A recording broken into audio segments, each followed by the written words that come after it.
Episode 2.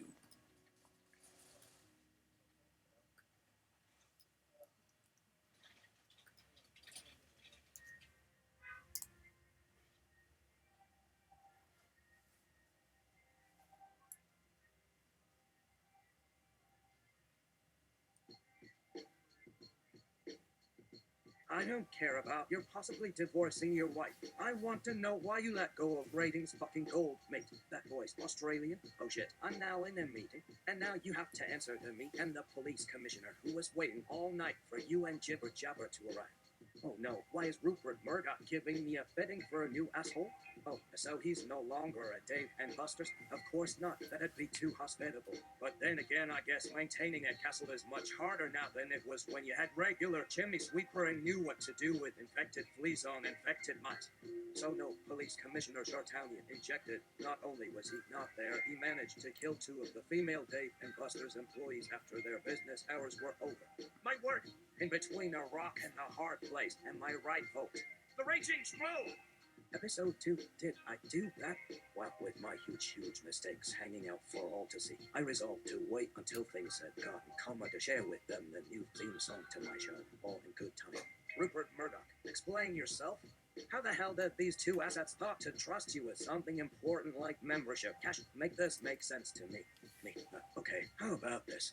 It is now Tuesday evening, September 9th, 2023, a little over a month since I last checked in with you guys, so let's take it from the top. As I said earlier, the Schmoe and I last saw each other during the final days of the previous year 2022, which meant we hadn't seen one another for 5 long months before my chance meeting at Dave and Buster's Arcade on December 31st, which is when our paths finally crossed once again. It was early afternoon on New Year's Eve as I stood inside a video game called Tomb Raider. I had been playing it almost every day ever since it came out. There's a guy named Mr. Burry who I have to help escape from some prison cells on an island somewhere by defeating a group of henchmen. But it isn't going too well because I'm having trouble making up the difference with the pair of guns that I've managed to get. Meanwhile, I've got 2 or 3 minutes left to defeat the entire gang and find the hidden exit. If I don't succeed, I'll lose the game and die. I also know that there are traps around me everywhere I turn and that there are probably 2 dozen soldiers with machine guns surrounding me and ready to shoot me dead if I fail to finish off their friends. I hear someone behind me, but when I try to run, the only thing that happens is that the guards chase after me instead. Suddenly, a small hatch opens above my head, whereupon this character leaps down onto my shoulder. He looks like a regular human being, except he is wearing a suit jacket that seems much too big for his frame, and has short black hair and a goatee beard along with piercing brown eyes that seem very familiar. Can you handle them? Asks the man who calls himself the Schmoe without even giving me time to reply to his question before grabbing one of the guard's guns and firing at him repeatedly until the poor bastard dies. I continue to fire away until all the bad guys have perished, at which point we both make our escape using one of those secret passageways. We eventually make it outside, then jump into some kind of vehicle and take it straight through town. What do we have here? Says the Schmoe while looking out the window as he drives us along the street. This must be a test level, I respond as I notice an arrow floating in midair right in front of my face, and yet nothing appears on screen. Then suddenly a woman holding a sword floats up beside me on a platform. She shoots an arrow toward the guy driving the car, hits me square in the chest but not hard enough to hurt me, then jumps off the ledge to fall into thin air, and then disappears.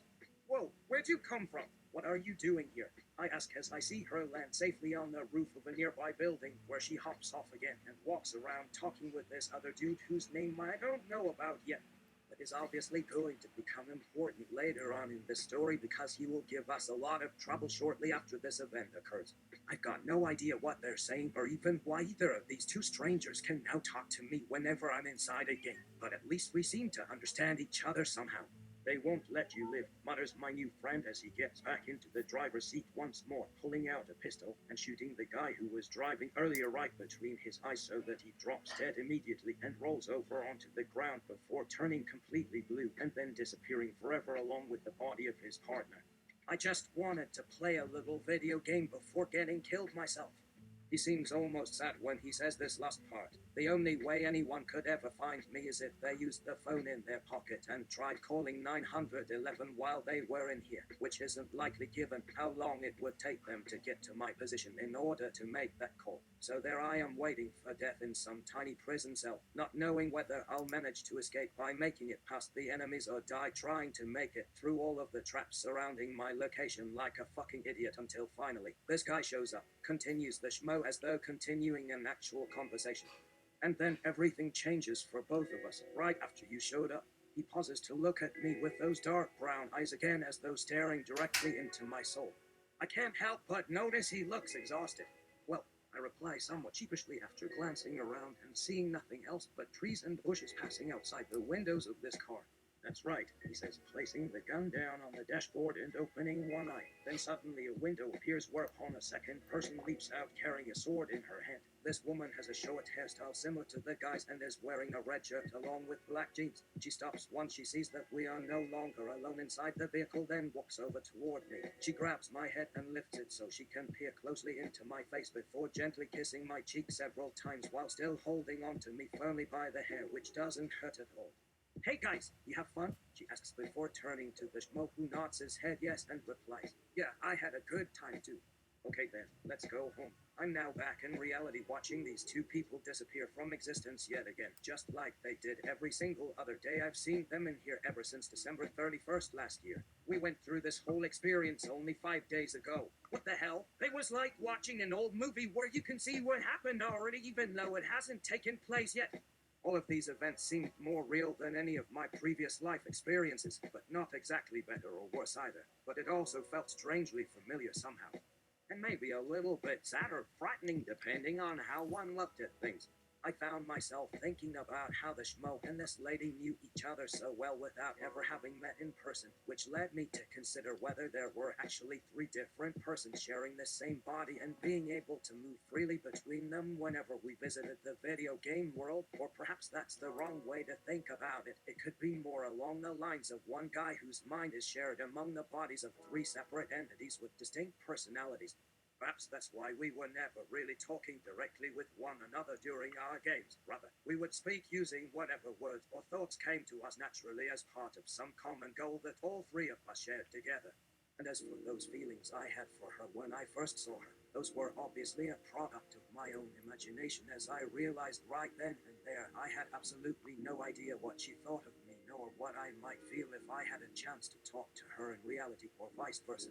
And then a terrible thought occurred to me. Was this the schmo's wife? Had she been hiding somewhere in the arcade waiting for him while he played his game, knowing that he would eventually need saving? How long had they known one another?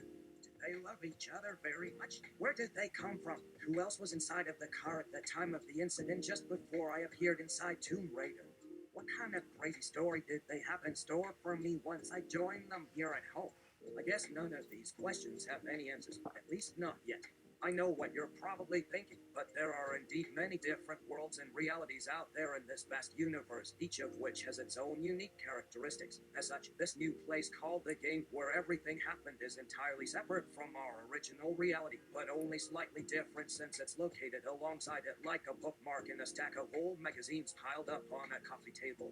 Somewhere in between lies the bridge connecting both worlds, though we haven't managed to find it yet, though it must exist given how we've already made contact with some of the denizens of that strange world, or perhaps that's another word for alternate dimension or something similar to that. I'm not exactly sure how to explain it myself without sounding crazy, but let me give it another try. Imagine for a moment that you live your entire life inside of one room inside an enormous building. Every morning you wake up and go outside onto the street, walk along until you get to work, then come back again later in the day after doing whatever tasks are assigned to you during the course of your shift. Then you head over home and spend the night there before going through the same process all over again tomorrow. In addition to all of this physical activity and maybe a bit too much exercise, you also do a great deal of mental activity involving making sense of things like paying bills, finding groceries, cooking meals, cleaning up around the house, taking care of kids or pets when they need attention, washing clothes, driving cars, talking on the phone, etc. So as you can see, your daily routine involves quite a lot more than simply sitting on the sofa watching television shows while drinking beer or wine while munching on chips and guzzling down sugary soda. And if for any reason you were forced to leave that single room apartment, which I imagine might be difficult due to space limitations and slash or a lack of funds, then it wouldn't take long at all to realize how incredibly lonely you would feel, even though other people could probably never really understand what it was like living in such tight quarters with nothing else beyond that building's walls, since they are completely ignorant about their situation. If someone asked you how it felt, you probably wouldn't know what to say, since most people couldn't possibly imagine what their life would be like without electricity or running water or fresh air or access to proper medical facilities. It would be almost impossible for them to comprehend because they have no real understanding of anything except for what exists inside of a shopping mall where everything is designed by some faceless corporation for the sole purpose of selling useless trinkets and crap to each and every person who walks through the front door of said establishment. But once they finally got out into the real world and started walking along its sidewalks and streets, they'd find themselves instantly homesick and missing those places back within the confines of their own apartment. So there you go. That should explain a little bit better just how different these two worlds truly are from one another. One contains a bunch of humans living a relatively normal life, while the other is inhabited entirely by a group of digital characters known as video games. One has all of the necessary elements required to sustain life, while the other doesn't. And now that I think about it, both exist simultaneously right alongside this third place we call the game, a strange combination of reality and fantasy. Though our lives don't really matter here, so why bother explaining any further? And so it came time for me to begin my new job at the video game place, which consisted mostly of standing around wearing an apron in order to help customers who were having problems using the touchscreen interface or navigating around the various options displayed on screen in order to select what kind of game they wanted played before being sent off somewhere else in this alternate dimension. I picked to wait in line or perhaps go play some more arcade games if they still had some quarters left. Most days passed without too much happening. Yes, there was the occasional accident involving broken glass when someone knocked over a soda machine or accidentally tripped over a toddler whose mommy forgot he was hiding beneath her chair, but apparently no harm was done, nor did anyone get hurt. A couple people lost their lunch due to their hunger pangs overwhelming their sense of reason, and one poor kid even got hit by a car driving by because his parents were busy trying to find him instead of watching out for their own son's safety. The boy survived unscathed and got picked up by a good Samaritan who took them all out for ice cream afterward. Apparently everyone made up after that, but for the most part, everything went quite smoothly. Of course, there were those rare occasions where I ended up breaking down crying along with all those others who had experienced something they simply couldn't comprehend. It happens sometimes since these characters have been forced into situations outside of their original realm of existence. In other words, this isn't their normal environment. But it didn't take long at all to get used to my job, as my life inside the game remained pretty normal. Every day was like any other. Nothing really exciting ever happened except maybe during Halloween or Christmas, when certain things might occur on the job requiring me to defend myself or assist another employee, usually the Schmoe, in stopping an intruder from getting away or protecting a particular character or object from falling victim to the dangers lurking within the arcade. Me getting stabbed in the back of my neck by an overzealous fan while sitting on a stool behind a snack bar waiting tables. Plus, I could never bring myself to harm anyone despite knowing full well how easy it would be for me to do so, but only if I wanted to avoid having to go home again later on, which meant that there wasn't much for me to actually worry about anyway, since my world was much more tranquil than what existed in the real world. One thing was sure, though, there were far more bad days than there were good ones. The rest of my days were spent bored out of my mind until finally one morning the Schmoe and his wife stopped by and asked me to come along with them so they could save someone who was trapped inside some kind of alternate reality called the game. That's all we knew at first, just the name and not too much else. But then something amazing happened after our very first attempt. We were suddenly able to move freely between both worlds whenever we wished without experiencing any of the same restrictions that previously held us back. We could walk through solid walls, entering buildings as easily as walking around outside, or even simply stand in one place as if time itself had ceased to exist altogether. Or maybe it simply felt as if everything had slowed down because everything was happening simultaneously. My heart beating faster, the air passing through my nostrils, thoughts moving from one end of my brain to another, etc. I couldn't say for certain either way, but this is how I experienced things for a moment before I returned to normal speed once more. The only real problem was that I could still hear the music playing inside the arcade while I stood there looking up into space. The Schmoe took me into the game in order to help him save a girl named Lara Croft, which I think means that she might have been the young lady he saw at the video arcade during our last visit there. Or perhaps it has something to do with her being the daughter of an explorer whom they encountered on their journey through an exotic jungle setting where strange creatures lurked about beneath tall trees and plants waving slowly in an unfelt wind. Or possibly it doesn't have anything at all to do with the fact that they're related. She was certainly pretty enough and appeared to be wearing similar clothing like the Schmoe's wife did back when we met earlier. Although her long blonde hair wasn't tied up into two braids, but rather kept free so as to fly wildly behind her wherever she moved, though the face hidden underneath those dark glasses looked quite familiar, so I can't imagine why. But what does it really matter since they weren't actually blood-related anyway? Not that such a thing would ever occur since my life is now completely different than it used to be inside my old reality, the one without any alternate dimensions due to living inside the game for over half a year. It feels more like a couple years given how much time passed. Yet nothing truly changes no matter how much time passes. No new experiences or events will ever take place. All that matters are the memories that remain within my mind in order to keep me sane. The moments shared between Lara to Rock. Myself, the Schmoe, his wife, and even Mr. Fitzsimmons from upstairs, who I don't believe was very happy about sharing his apartment with me, despite the fact that he didn't exactly seem too upset about having company over. But then again, he never had visitors before I arrived here either, except for other video game characters every once in a while, so it's hard to say what he really thought about things since he hardly talked to anyone whenever we crossed paths on our way to work each morning or walked home together after finishing up our shift at the end of the day. But perhaps I should try talking to him some more just so he can get used to me being around.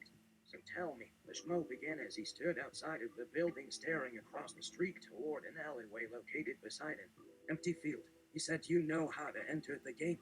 Yeah, well, I mean, it wasn't easy, but he stopped and stared directly into my eyes, which made me uncomfortable because they were filled with a strong mixture of emotions, none of them pleasant: worry, fear, anxiety, and uncertainty, and I wondered if there might be a reason why this man was asking questions that required such a deep explanation instead of simply letting me answer them by doing whatever needed to be done, since everything else was going perfectly smoothly without any need for additional input, especially since it looked like I was able to move freely through solid objects without any trouble.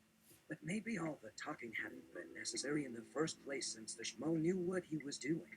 In other words, he probably already figured out what needed to be done or what could have gone wrong during our last visit in order to save Lara Croft from certain death inside her virtual reality prison. In that case, no one would ever have to ask for anything since everyone involved would be capable of figuring things out on their own. The problem was finding someone willing to help them. After thinking about it for a few minutes, though, I decided not to question his actions, since it had worked once before, and just hope it didn't require me taking another trip back down memory lane so I could discover the details about exactly how he managed to save Lara's life so she didn't end up dead and stuffed into a small refrigerator with a bunch of old expired food.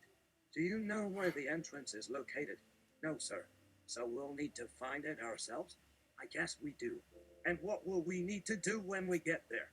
We won't know until we get there, I answered honestly, which seemed to confuse him even more. I wasn't sure why. Maybe because the Schmoe wasn't really looking for my opinion on things and was more concerned with the overall goal of getting into the game as soon as possible and saving Lara from a painful death sentence, which sounded very cruel for such a pretty young girl who might not actually be much older than me. But then again, I wouldn't know since she was still technically considered to be child within the real world, since that was the age most video game characters were assigned at birth, whereas those in the game were free to select their character's age however they liked. 22 years old like myself, 18 like Tomb Raider, or even 50 or 70 like Mr. Fitzsimmons upstairs. He appeared to be middle-aged or elderly based on the fact that he hardly ever smiled and walked around like he owned the world, always trying to keep a watchful eye over everyone else whenever he went out on his morning walk, along with a plastic grocery bag containing a couple of stale pastries for breakfast. Plus, I'm sure his clothes smelled like old coffee grounds every time I saw him wearing them outside of his apartment before work each day while walking through an alleyway near the park after having left home without changing out of them before coming here, which made it seem like no matter what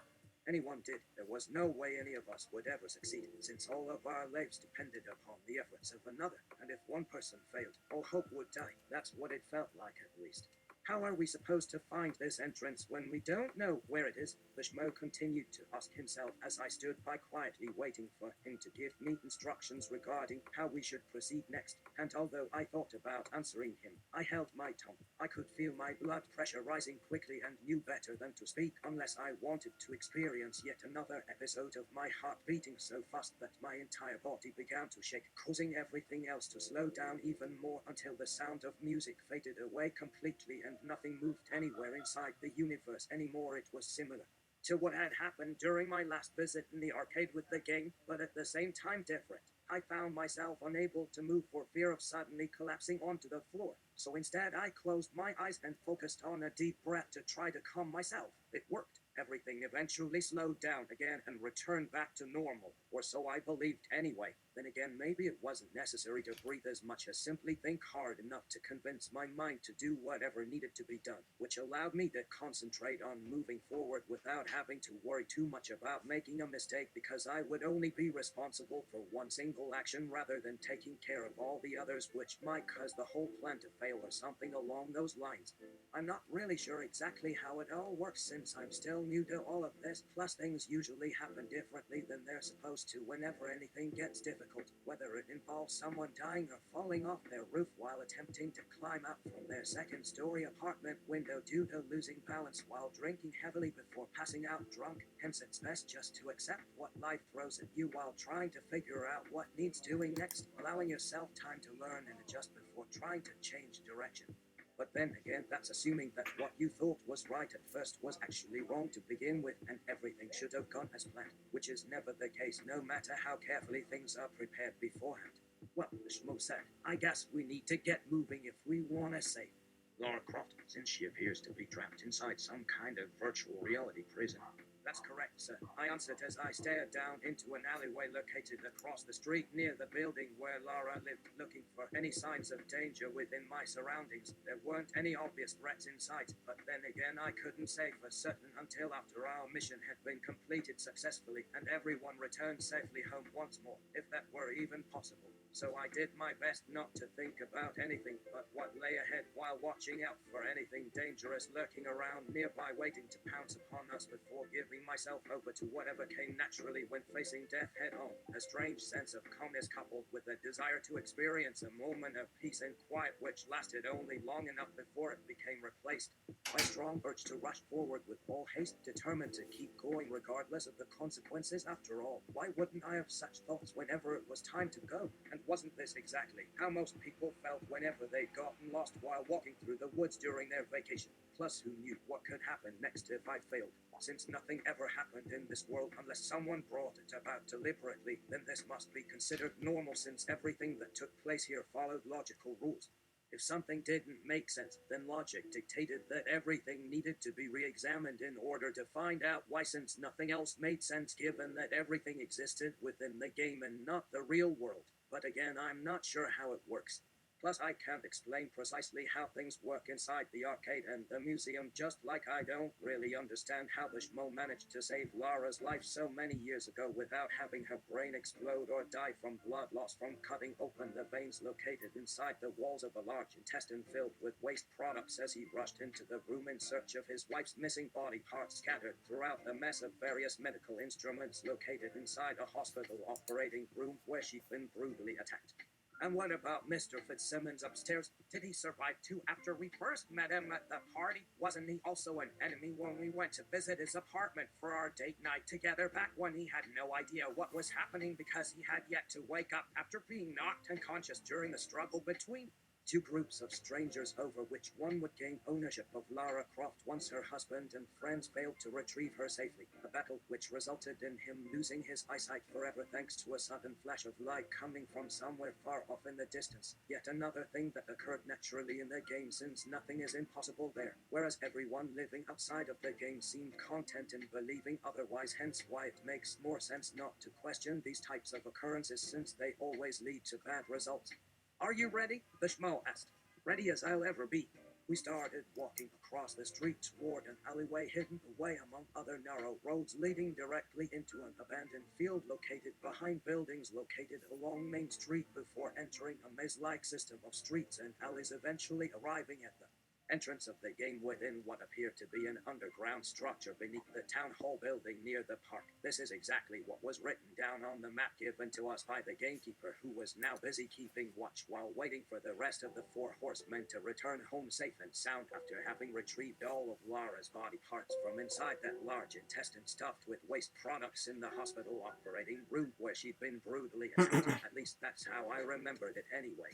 It hadn't really happened in real life, but rather only in my memory, a very important distinction which was quite difficult to determine since everything was happening at the same time, including the game itself, which somehow allowed me to experience it simultaneously whenever something unexpected occurred. An unfortunate event which brought death upon innocent characters when a wild boar charged out from hiding to attack them, only then realizing that it was actually someone wearing a full-face helmet. As soon as I arrived inside the dimly lit tunnel-like pathway, a sharp pain erupted from deep inside my gut, forcing me to fall onto the ground immediately due to its extreme intensity. For several minutes I couldn't move or talk until eventually I managed to regain control of myself once again. But even then the intense feeling continued to intensify, along with another sensation growing stronger and stronger, as well as more noticeable, until finally becoming impossible to ignore.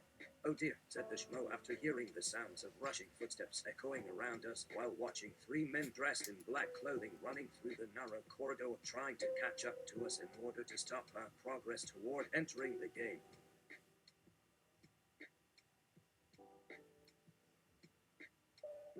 Their faces were concealed behind various masks they had fashioned for themselves using the materials they found lying nearby. A pair of pants they'd found hanging off a clothesline located near a broken window leading into a storeroom filled with rotten vegetables, along with a long shirt they stole from an elderly woman living within an apartment located on the second floor of a two-story building located just a few blocks away. "We've got trouble."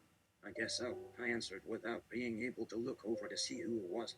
My face felt too hot to touch. It seems that way. The men stopped to wait at the entrance before looking back and forth between the gamekeeper and the Schmoe, seemingly confused about what to do next since we appeared to have no intention in letting them pass. Meanwhile, the gamekeeper held his arm out across the doorway, blocking their path since he wasn't quite sure if these individuals could be trusted yet, considering how none of them knew anything about what had happened earlier when someone else tried to sneak past him during one of his nighttime strolls throughout town. However, as far as he knew, everyone who lived outside of the game was now considered enemies by default unless proven otherwise, which meant there was always a possibility they might not try attacking us after all, at least not right away anyway. This didn't seem like a good enough reason to let them continue on inside, which made this situation very similar to those where I often found myself, stuck in a place I couldn't escape from while forced to deal with something I really wanted nothing to do with because the choice had already been decided for me based upon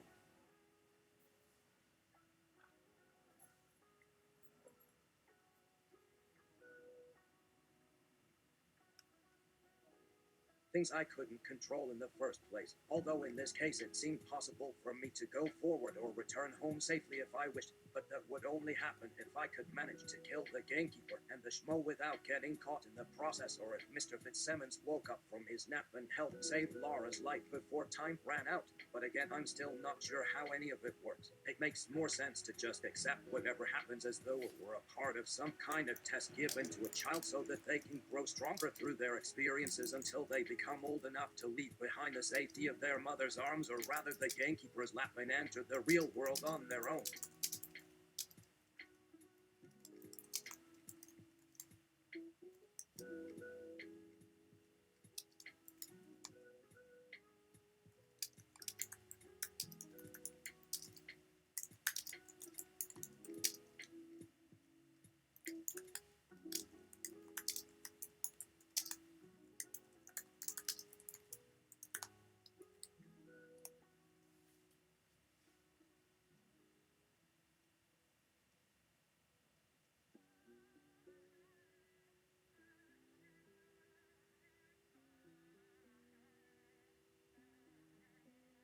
Will the Raging Schmoe learn the ins and outs of the game? Tune in next week. Same Schmoe time, same Schmoe streaming platform. The following day.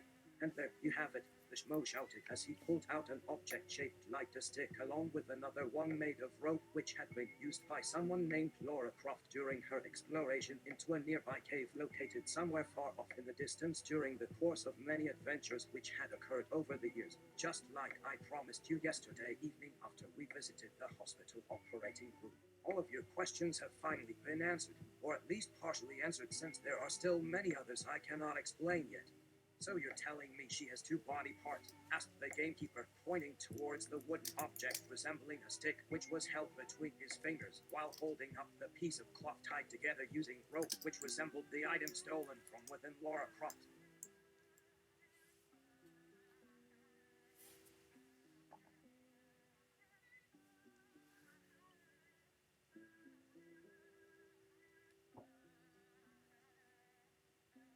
Sniff the rope for clues, sniff, sniff. No, said the Schmoe. I'm telling you that all the pieces needed to be found inside that large intestine stuffed with waste products in the hospital operating room where she'd been brutally attacked. Although some people found it odd that everything ended up being put back inside the patient, even though nothing ever really goes missing here. Something I don't quite understand myself, considering how everything seems to move about freely within this world as if it were a part of the game. So why would anyone want something taken away? And what would happen if they did? Are they then not allowed to return later on if they were able to find these things once again? Does this mean they must remain lost forever no matter how hard they try or how much time passes?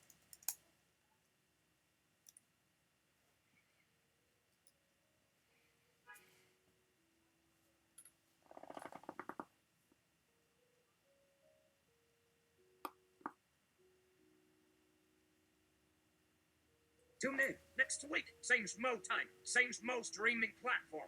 The four horsemen are still searching high and low throughout the town in order to locate the other two remaining body parts before returning home safe and sound without any further complications. I heard someone say through my cell phone after hanging up with Lara and Mr. Fitzsimmons, who had both returned safely to our hotel room. I quickly checked my surroundings just to make sure none of the four horsemen happened upon me while eavesdropping from nearby, only noticing them when their faces suddenly came into view right next to mine. What are you doing? Just checking for intruders, the Raging Schmoe replied, peering down at his screen which appeared to show a map detailing exactly where we should go.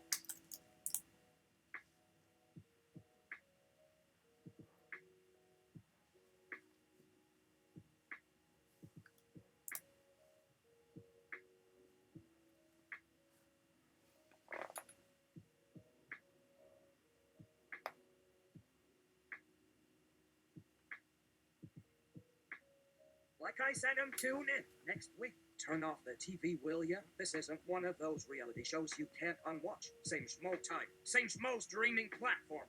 They're gone. I sighed while sitting alone inside the empty building located behind the park while watching several children playing among a series of slides which had been installed along the side of the road in the middle of the day. It seemed like an ordinary enough place to visit on a hot summer's afternoon.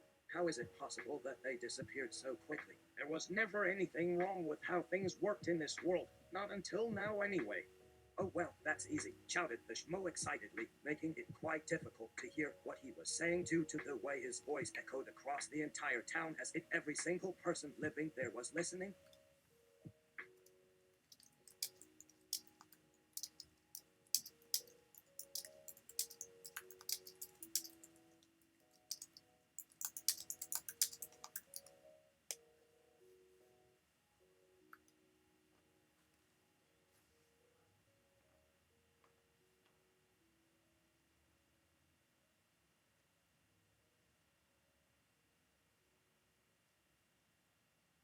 Or no one, like a TV had been shut off. Hint, hint, hint.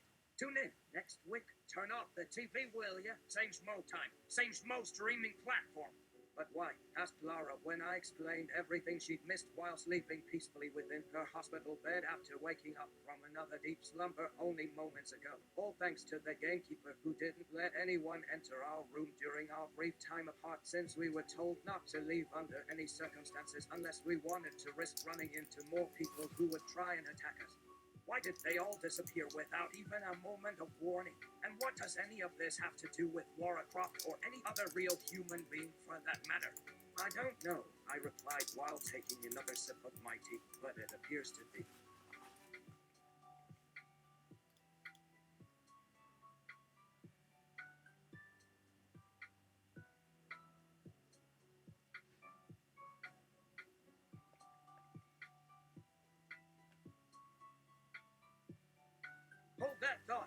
everyone is tuned in. Wait until they do. We can always turn it off later.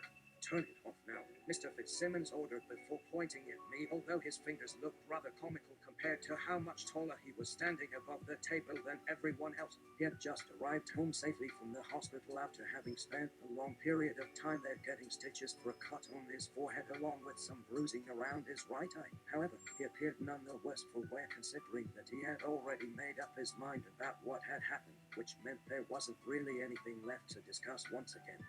Except what might happen next, since we were both curious as to what would become of these events, as if each one led directly to another, and also if this somehow helped solve the mystery behind Lara's disappearance.